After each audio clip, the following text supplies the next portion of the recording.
Hello everyone, welcome back to my channel. Before starting the video, please subscribe and keep watching for more detailed videos. Eala Zarazua falls short. Eala's French Open run officially ended Friday after she and Renata Zarazua of Mexico suffered a 6-1, 6-3 loss to Olga Danilović of Serbia and Anastasia Potapova of Russia at the Roland Garros Stadium. Eala and Zarazua did everything they could in the span of 1 hour and 5 minutes, but just couldn't find an answer against Danilović and Potapova.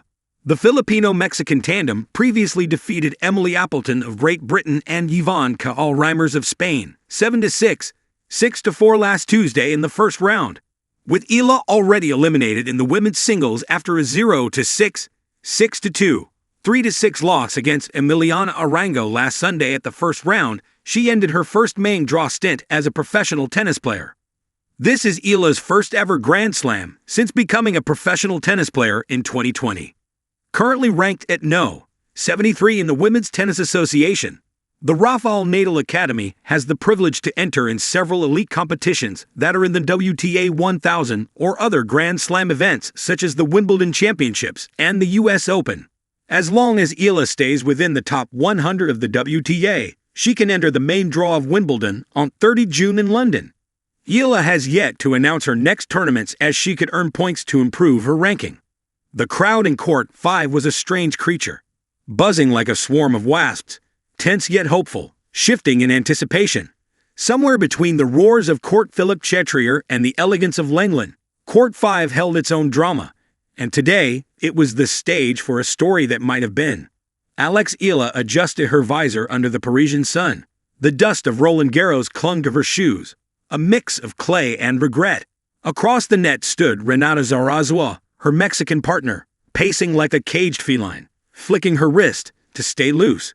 The scoreboard behind them told the cruel truth. 5-7, 6-4, 4-5, 1 breakdown. They had been a surprise, the Eala Zarazua duo. An unexpected pairing thrown together by timing, injury, and a bit of stubborn hope. They weren't seeded. They weren't hyped. But round after round, they danced through the draw, toppling seasoned teams with unorthodox synergy. Eala's precision, Renata's flair. The media loved the narrative. East meets West. They called it the fire and the fanatic. Two underdogs turning the doubles draw upside down. Until now. Alex looked to Renata. They didn't speak. They didn't need to.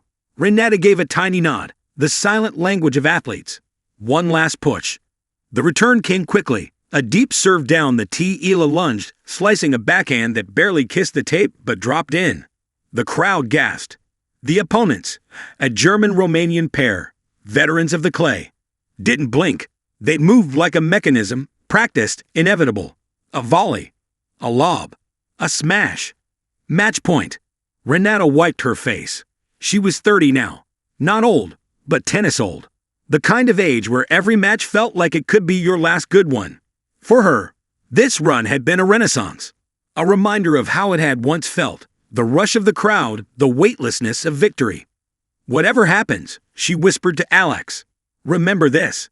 Alex nodded, her face unreadable. At 19 she still believed in miracles. That belief had carried them far. Renata served. A cannonball wide. The German dug it out. A rally began. 20 strokes. Then 30. Back and forth. Angles and spins. Two hearts against the machine. And then, a short ball. Eala sprinted in. Her forehand struck the fuzzy yellow orb like thunder. It flew. It clipped the sideline. Or did it? There was no challenge system on Court 5. No replay. Just the umpire's voice. Out. Silence fell like a shroud. Renata froze. Eala stared at the mark. Her face trembled between disbelief and defiance. Are you sure? She asked. Voice tight. The umpire nodded. It was over. In the locker room, the silence was deafening. Renata sat on the bench, towel draped over her shoulders like a flag of surrender. Alex stood by the lockers, still in her shoes, clay in her hair. You hit the line, Renata said at last. It doesn't matter now, Alex replied, but her voice cracked. It matters, Renata repeated, softer. Because we were right there. Alex looked at her. Do you ever feel like it's never enough? You play the match of your life, and it still isn't enough. Renata smiled, tired. All the time. They didn't cry. Not yet. There was still the press conference, still the handshakes and polite interviews. Later, in the privacy of a hotel room or a long plane ride home, maybe the tears would come. But for now, they sat there, two players, two nations, two paths that crossed for a brief, brilliant stretch, united by what they had almost achieved. The next morning, the headline on the sports page read, Eala Zarazua falls short, but leads a mark. And they had.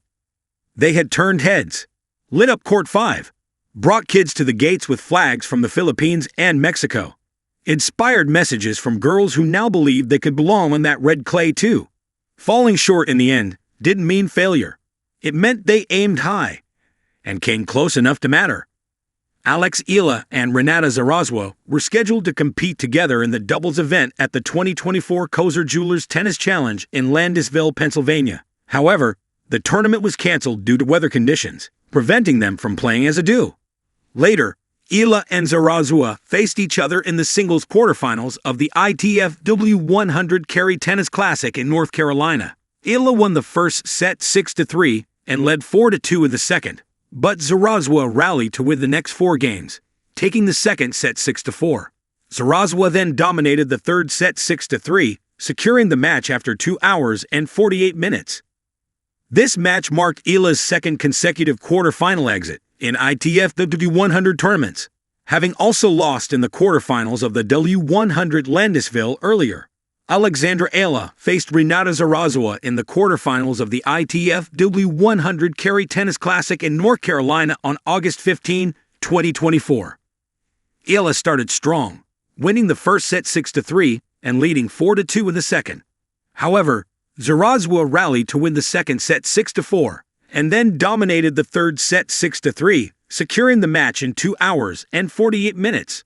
This marked Eala's second consecutive quarterfinal exit, having also been eliminated in the same round at the W100 Landisville tournament earlier that week. Despite the loss, Eala expressed optimism, aiming to build on her performance as she prepared for the upcoming U.S. Open qualifiers.